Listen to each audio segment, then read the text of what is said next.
халқымыздың ұлттық қадір-қасиеті жастарымызды әдептілікке, бауырмалдылыққа, қарапайымдылыққа, қайырымдылыққа тәрбиелеген.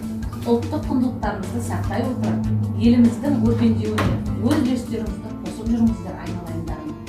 Бүгін енді шаңырағымыздың қонағы үлкендерімізге ақтан дәм таттырайық.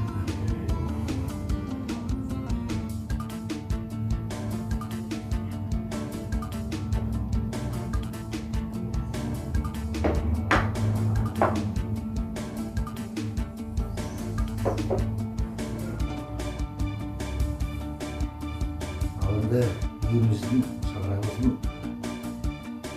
қонағына Сәрсенбай ақсақалымыздан бата сұраймыз. Ал енді қадірменді ағайындар, осындай жиылыста дастарханның алдында, дастарханның соңында үлкендерден әмендеп бата алып отырған, яғни жастарымызға. Бисмиллахир-рахманир-рахим. Атасы бардың батасы бар, анасы бардың панасы бар деп тектен-тек қадамымыз айтқандай. Әумен деп иелері қол жайған болса, келген қарияларымыз жақсылап бата берсін. Қауіптен ел жұртымыз аман болып, жарқырап шамшырағын жаңа берсін. Дастархан байлығын берсін, от айнала бас берсін, өріс толы мал берсін. Жастарыңызға жас, бастарыңызға бас берсін. Бастарыңызға бәк қонып, дастархандарыңызға қыдырата дарып, әлхамның берекетін, құл қуалланың қуатын берсін. Бізге бергендің есесін берсін.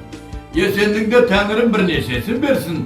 Ұрпақтарыңызға асыл ет, дүниедегі бәр жақсылықты дәл осы үйге нәсіп ет.